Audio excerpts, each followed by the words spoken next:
দরকার। প্রথম গাড়িতে মোবিল আছে কি না, এই যে মোবিলটা গোসটা সুন্দরভাবে মুছবেন।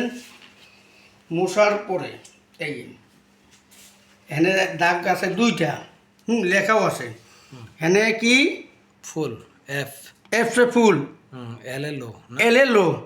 লো থাকলে আপনার ক্ষতি কি হইতে পারে, ইঞ্জিনটা ওভারহিট হবে, বেরিং তারপরে চাপা, এটা ক্রেন শেপ, এটা ক্ষয় হইব, বুঝছেন? এটা ক্ষয় হইব, পরে ইঞ্জিন ওভারহিট হওয়ার কারণে আপনার সিজ হয়ে যেতে পারে। এই কারণে সবসময় মোবিল থাকতে হইব কি এফ এ এফে, এফে জানে ফুল। হ্যাঁ। প্রত্যেক দিনই আপনার এটা কাম, প্রত্যেক দিন একটা ড্রাইভারের গাড়ি বাসা থেকে বাইর করার সময় আপনি প্রত্যেক দিন এটা চেক করতে হবে মোবিল ঠিক আছে কি না।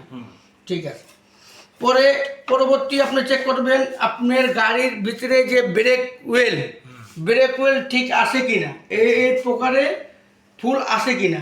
আর যদি কমার কারণ হলো 5টা 4 চাক্কা দিক দিয়ে বকেট, এই যে হুইল সিলিন্ডারের বকেট লিক করলে যে চাক্কায় লিক করবো এই চাক্কাই আপনি কি ওই চাক্কাই মনে করে ঘাম ভিতরের সাইডটা ভিজা থাকবো, ঠিক আছে, ভিজা থাকবো মনে করেন। আর যদি মাস্টার সিলিন্ডার দিয়ে যদি পড়ে তাহলে এই সাইডটা ভিজা থাকবো, এই সার্পু।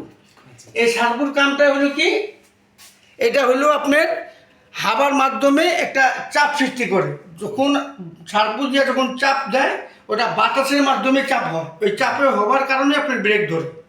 সার্পুর কাম হলো চাপ দেওয়া, মানে আপনি যেতটুকু চাপ দিতেছেন ওর থেকে আর একটু 2 গুণ বাড়াই দিতেছে, ওই প্রেশারটা বাড়াই দিতেছে। এই প্রেশার বাড়ানোর কারণে আপনার ব্রেকের এই যে তেলটা দ্রুত যাইতেছে, মানে স্পিডে, মানে প্রেশারে যাইতেছে, বুঝতে পারছেন?